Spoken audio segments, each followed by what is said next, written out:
Celui qui combat peut perdre, mais celui qui ne combat pas a déjà perdu. Cette citation de Bertolt Brecht nous rappelle que l'inaction face à la haine et à l'injustice est déjà une forme de défaite.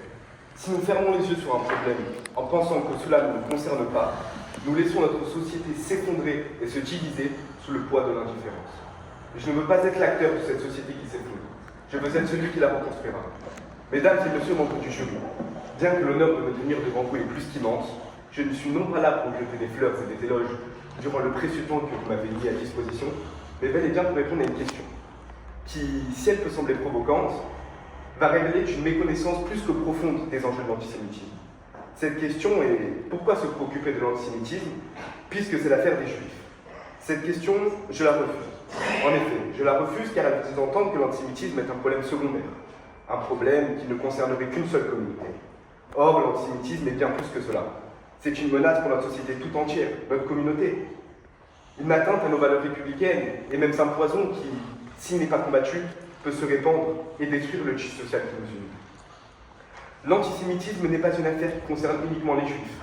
C'est une violation de nos principes fondamentaux, et même de notre République. La loi du 29 juillet 1880 sur la liberté de la presse, qui est elle-même modifiée par la loi Gaïsseau de 1990, punit sévèrement les propos qui soient racistes, discriminatoires ou même antisémites. Pourquoi? Parce que ces propos ne blessent pas seulement une communauté, ils blessent notre société tout entière, ils sapent les fondements de notre vivre ensemble. Et puis, si nous laissons l'antisémitisme s'installer dans notre communauté, dans notre vie, comme l'histoire nous l'a montré, ça va souvent être le prélude à d'autres discriminations. C'est un combat que nous devons défendre aujourd'hui plus que tout, car si nous ne sévissons pas aujourd'hui, demain risque d'être plus difficile. Se préoccuper de l'antisémitisme, c'est défendre des valeurs universelles, qu'elles soient de dignité ou même de respect. Les Juifs, comme toute autre communauté, ont le droit de sortir dehors sans avoir la crainte de discrimination ou même de violence. La loi Gaïsseau a renforcé l'arsenal juridique contre ce racisme en punissant la négation des crimes contre l'humanité, et notamment celui de la Shoah. Mais cette loi, malgré qu'elle protège la Shoah, elle ne protège pas uniquement les Juifs. Elle protège notre mémoire collective. Elle rappelle que l'antisémitisme n'est pas une opinion, mais un crime. En ne nous préoccupant pas de l'antisémitisme, nous trahissons ses valeurs fondamentales. L'antisémitisme n'est pas un problème du passé. Il est bien présent aujourd'hui. Et je refuse d'entendre n'importe quel mensonge qu'on me dirait, ou n'importe quelle chose contradictoire qu'on dirait sur ce que je viens de dire. Il est toujours présent sur des formes qui sont parfois insidieuses, ou même parfois violentes. Les actes antisémites, les discours de haine, les théories du complot qui visent les Juifs sont encore bien trop fréquents. En 2024, selon les chiffres du ministère de l'Intérieur, les actes antisémites représenteraient près de 40% des actes racistes commis en France. J'ai d'ailleurs ici une liste d'une dizaine d'actes antisémites commis. Je vais vous en lire quelques-uns si vous me le permettez. En 1980, l'attentat de la rue Copernic à Paris. En 1982, l'attentat de la rue des Rosiers à Paris. En 2006, l'assassinat d'Ilan Halimi. Ou même en 1990, la profanation du cimetière juif de Carpentras. Je pourrais encore continuer comme ça pendant beaucoup de temps, mais ce n'est pas la raison de ma venue.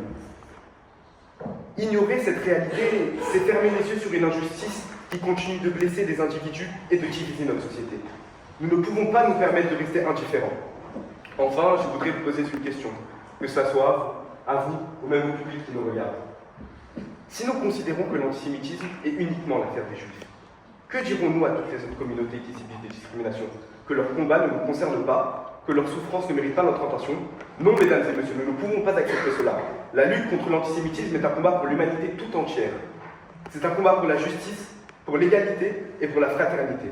Je voudrais ici, si vous me le permettez, citer les mots de Victor Hugo qui dit « Ouvrez une école, vous fermerez une prison ».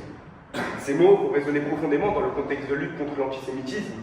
L'éducation est notre arme la plus puissante contre la haine. En enseignant l'histoire, en sensibilisant les jeunes générations au danger de l'antisémitisme, nous construisons un rempart contre l'ignorance et même la violence.